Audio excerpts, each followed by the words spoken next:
What's going on, you guys? Welcome back to EP09.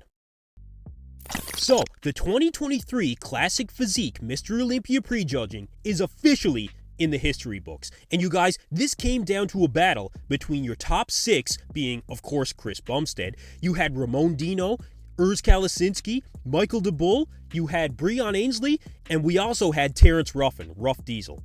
And you know what? Every one of these guys in the top 6, they really brought the conditioning. Some of the highlights for me was, honestly, Breon Ansley showed up and this guy was in shape. He was the most conditioned that I think we've seen from Breon in quite some time. His back shots were absolutely phenomenal, you guys. He had so much detail in that back. He really compared, honestly, I would have liked to see him compared more with Chris and with Ramon. Now, they did do a top call-out between just Chris and Ramon, which is presumably your top 2. I'll get to that in a second here, but like I said, you guys, I think that you may see Breon Ansley move up into 3rd place in this lineup.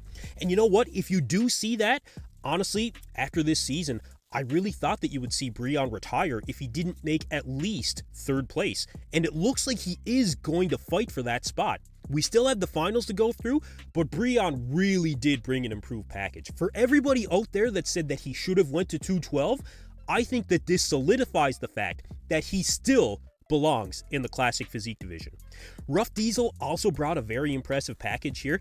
I'd say he was as good as what we saw at the Dubai Pro. He had a good level of conditioning. He also had a really good level of detail in the back shots. The quads were separated. His presentation was really good. You didn't see him fade out as they went on with the posing as well. So we did see Rough Diesel show up at his best. And especially after what happened last year, I'm really glad that he was able to pull this one off. Now, part of the reason he was able to do that, I think, was the weight cap increase, but that was there to serve basically everybody to be more competitive with Chris Bumstead, I think. Now, Ramon Dino, we didn't see anything from Ramon leading up to the show. He was pretty much radio silence when it comes to any updates, you guys. So I really didn't know what to expect. And when Ramon did come out, to be honest with you guys, I really didn't see the improvements that I was expecting.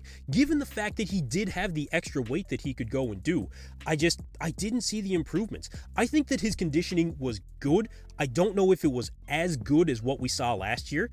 Maybe it was at least comparable. Was it good enough to take 2nd place here?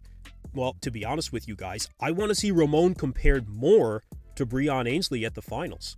Now, he was very wide from the back, and I think that he did get better as the prejudging continued. But overall, good enough for 2nd place, but when it comes to Chris Bumstead, look, we knew it going into the show. Nobody is going to take that title from Chris. Now, Urs Kalecinsky was an interesting one here. Now, his conditioning was good here, especially through the quads, but I feel like he was lacking a little bit from the back. And you know what? That's one of the potential downsides to these guys getting a weight cap increase. This is a size, although it is a, minimal size increase, but it is something different for these guys, and maybe that could affect the way that you come in conditioned. I don't know if that was the case with Urs, and you know what? I really don't know if he's going to be fighting for a top 3 spot here. He may be as low as 4th or even 5th in this lineup, you guys. Now, I think the battle between 6th and 7th came down to Michael DeBull and Wesley Vissers. Wesley Vissers was definitely fighting for a top 6 spot here, you guys. He showed up big, full, the quads were separated. The only thing that Wesley was really lacking, I find, was the fact that he really wasn't opening up in the poses like I really think he should. And that's really classic for Wesley to do. No pun intended, you guys.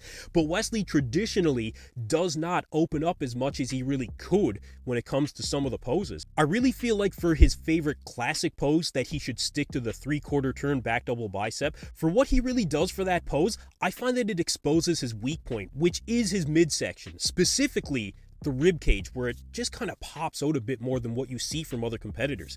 He is really good at hiding that flaw in his physique in a lot of the poses, but in that one in particular, man, he should really go for that 3/4 turn back double because he is one of the best in that pose. But Wesley had a very good showing, and he will be battling it out with Michael DeBull. These guys were comparable in conditioning. Their structures, though, are completely different, so it may come down to what the judges prefer. But after prejudging, the way that I have it right now, I have Chris Bumstead in 1st. Ramon Dino, the judges see him in 2nd. So you know what? I'm going to go with 2nd place there. I have Breon Ansley in a solid third place, but I do think that he'll battle for second a lot harder at the finals. I think that Rough Diesel is taking fourth. Urs Kalecinsky, I really think is going to take fifth in this lineup.